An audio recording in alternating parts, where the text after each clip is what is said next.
Hey guys, welcome back to my channel.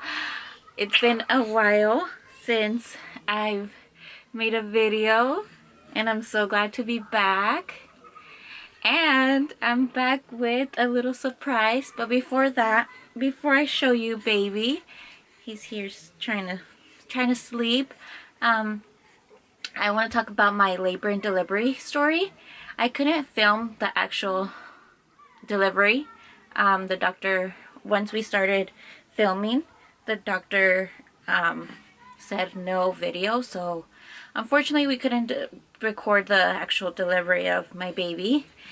But I want to talk to you guys about the process and what happened. So baby Emmanuel was supposed to arrive April 25th. So everyone thought that, that he was so, it seemed, my stomach was pretty big, and everyone said, oh, he'll arrive before April 25th. So I was like, yeah, I hope so. Maybe I was thinking he would arrive anywhere between the 16th through the 20th. So those days passed by. I had my last appointment. So before that, it was getting close to my due date, and nothing was, I wasn't feeling, I felt contractions, yes, but they weren't bad. They were more like, and they weren't bricks and hicks, because I could tell. I felt like I had cramps, bad cramps, but I would have them and then they would go away, and I would count them, and but nothing would happen. So every day my mom would make me walk up a mountain. It's a little hill. So my sister-in-law and my brother and their kids, we would go every day around 7 to go walk up the hill. And it helped. Okay, trying to figure. So before she had her babies, she would do the same thing. She would go up, walking up that hill, because my mom would tell her.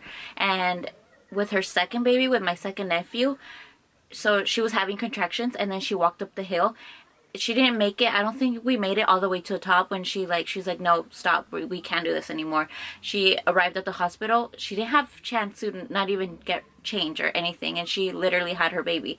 So we were hoping the same thing, but not to the point where I couldn't be ready. But I wanted him to be out already. I wanted to meet him. So we would go walk every day, and nothing would happen. My doctor told me, and that was during, I think, Thursday, Friday, Saturday, Sunday. So I had my appointment Monday, the week before, Monday, or that following Monday, that Monday. And he told me, he's like, listen, if baby doesn't come between today and Saturday, we're gonna have a serious talk on Monday. Yeah, so that was the week before. So on Monday, so I said, okay, so my mom said, well, you have to start walking more. Start walking up the hill. Start, doing what you can. So I was doing everything. I was literally walking. I walked up the hill. I was eating spicy food. What else was I doing? That would, things to promote contractions.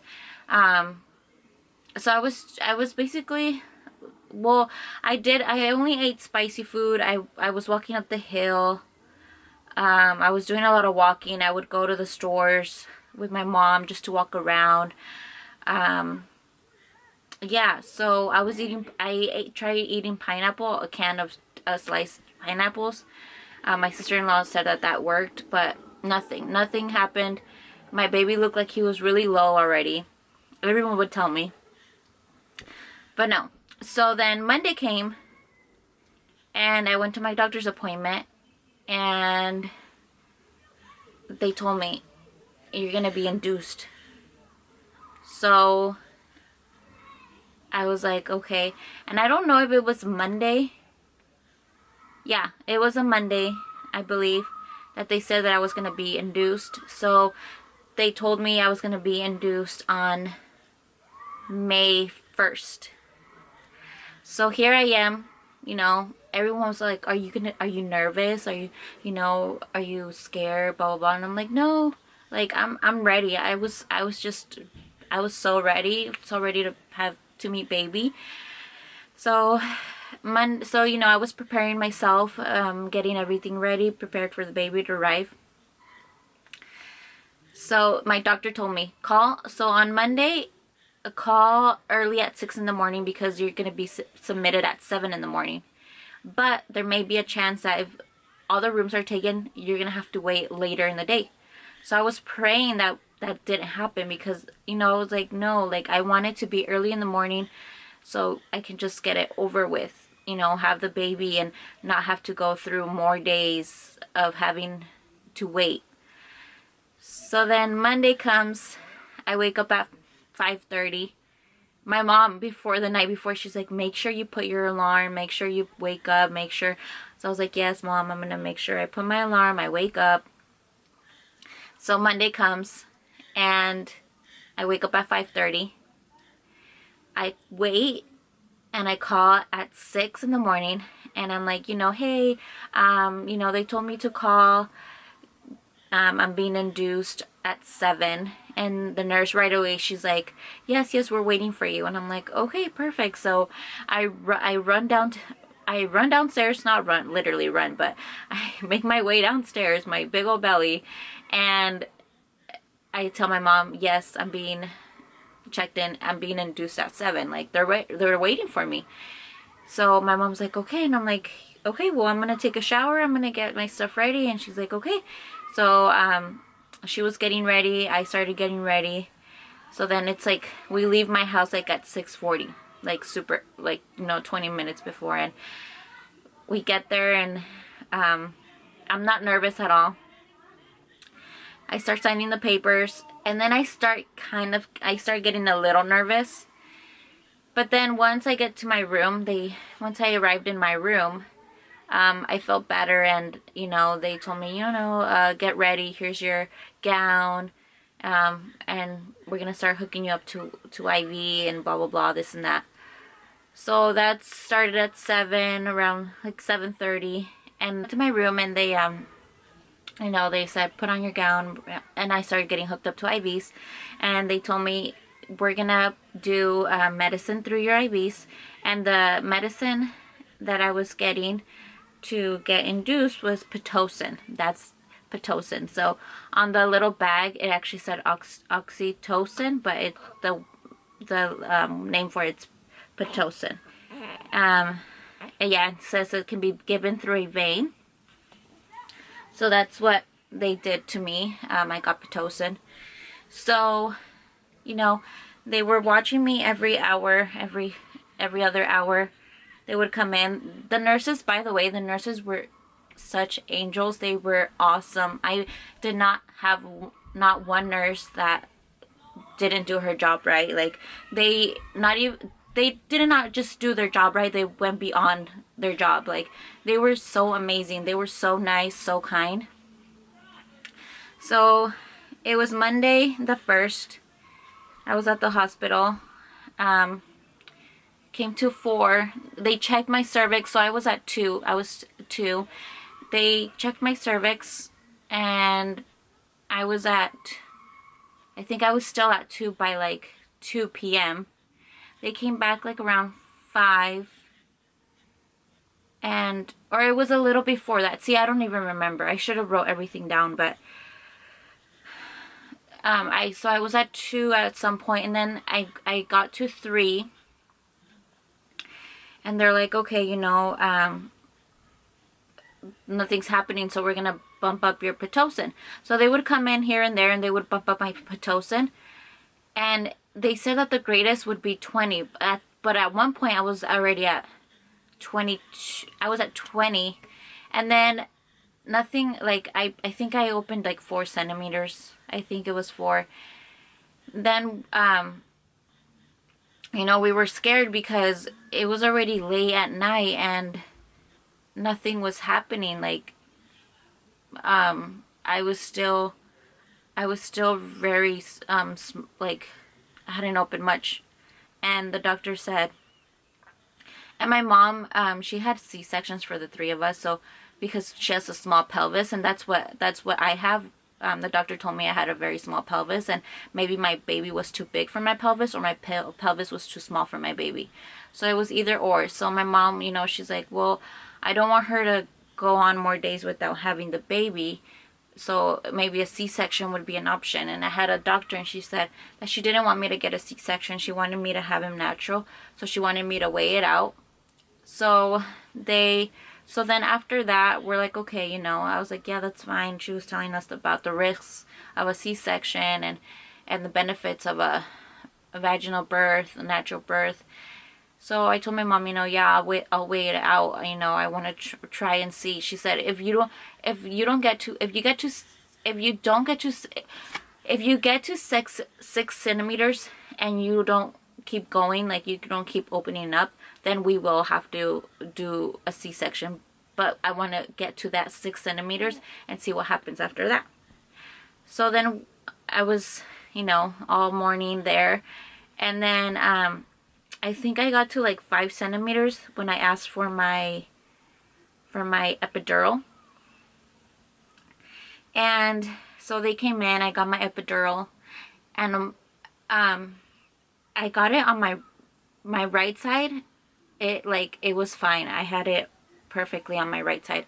On my left side though, my left hip, it was so painful. Like it hurt. So it was wearing off. I could feel it. And it was wearing off. So I told the nurse, I called her, I'm like, you know what? I can't even go to sleep because my left hip is in pain. Like I can't. It hurts. I can feel the contractions on my left side. And she's like, okay, you know, press the button. So I pressed it once, and a little bit came out, and then but it was still painful on my left side. So I kind of just waited out. I went to sleep, and she gave me a shot of morphine for the pain, because I told her I can't sleep, and she said, you need rest. She's like, you need a rest. And I told her, well, how can I rest if I feel the pain on my left side? So she's like, you know what? She came from another hospital, and I think Arkansas, she said, or something like that. And she said, we give morphine at the hospital that was at. She's like, let me ask the doctor and see what she thinks. So yeah, so she gave me morphine. That was fine. And then the morning came, but before that, I thought that my water had broken. And the doctor said that it was amniotic fluid. Is that how you say it? Yeah. She said that it was, but it was only a little bit. So then the morning came. It was like 5 in the morning, 6 in the morning, and I felt a big bubble burst. Like I felt like I had a hose down, like if they had put like a water hose. A big bubble bursted, and I called my nurse. Such a sweet lady. She's such like an angel sent from above. Such a sweet lady. She was older lady. You could tell she was experienced, and she was so wonderful. So I called her. I pressed my button, and she came over, and I told her, I was like, I think, and before that I had told my mom. I'm like, Mom, I think my water just broke. And she's like, really? And I'm like, yeah, I felt like a bubble like just bursted. And she's like, okay, call your nurse. So I called my nurse, and she's like, yeah, she's like, let me check. And she checked, and yeah, it was my water. My water had broken. She's like, oh my. She's like, yep. She's like, your water broke. And after I cleaned up a bit and stuff, she's like, do you want me to check your cervix? And I said, yeah. And it came to around, it was maybe like 6 in the morning, after that, around that time. 6 or 7. Oh no, it was like 6. Yeah, it was like 6. And she's like, do you want me to check your cervix? And I'm like, yeah, sure.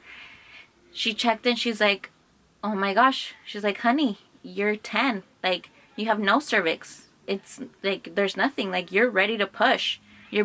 She's like, no, she's so cute. She's like, your baby's coming. And I'm like, what? She's like, yeah. She's like, let me call a doctor and have everything prepared, because we don't have nothing prepared for you. And I'm like, okay. Okay. Like, I was freaking out because I told my mom, like, the baby's coming, like, oh my gosh, like it's coming, it's here.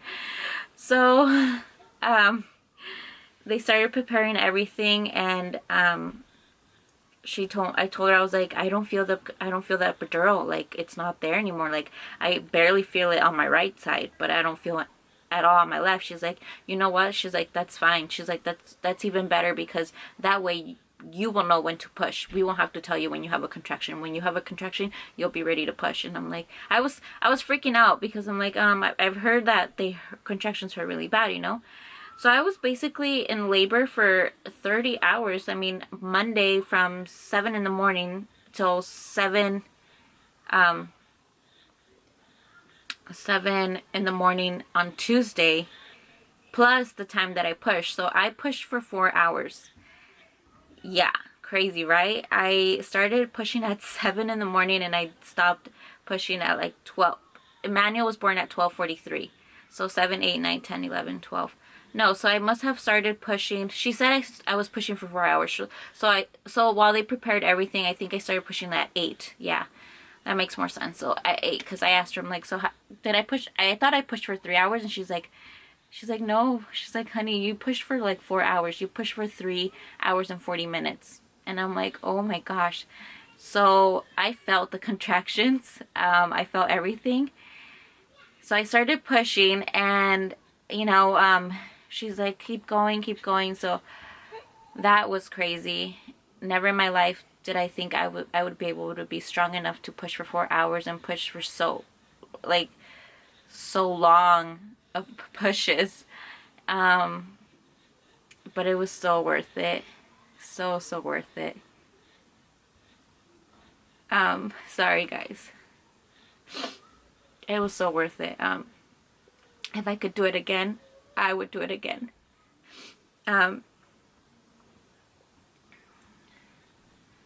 So my sister-in-law was holding one of my legs, and the other nurse was holding the other one, and my mom was by my side.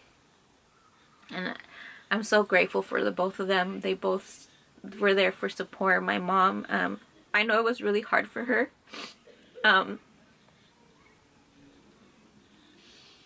I know it was really hard for her to watch me be in so much pain, but she toughed it out, and she would give me ice and she said she would put really like ice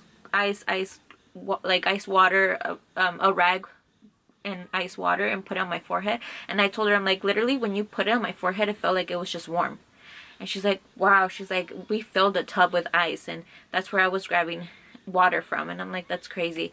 So then the doctor was like, when he's out, do you want, so then the doctor came in when I was already, like, his head was already out. The nurse, before that, the nurse was like, do you want to, she's like, his head, like, his head is there, do you want to feel it? And I'm like, yeah. So I felt his head, and then I'm like, okay, that gave me more motivation to push even harder and push stronger, because I'm like, he needs to get out, this baby, like, now, like, I want to meet him. So then the doctor came in, and you know, he just sat there, and he's like, you're gonna do all the work. My sister-in-law was like, can you like cut her for some help? And he said, no, she's gonna do it. So I pushed and I pushed. They put up a mirror so I could see the baby come out, and I got to experience that as well. So I could see his head. So I kept pushing. And then he was like, do you want me to, when he comes out, do you want him to be on your chest, to do chest to chest? And he was asking me while I was having a contraction. So like, they were all laughing because I was having a contraction and I was pushing, but I was like saying yes. So you could only imagine how I said yes, that they all started laughing. So then, yeah, he arrived, and they put him on my chest. And this is baby Emmanuel. He was born at 12:43 p.m. May 2nd, weighing 8.8 ounces, and he was 21 inches long. Here's my baby. He's sleeping. I think he's so cute. Oh no, my cute baby. He's sleeping. He just got done getting fed, so he's knocked out.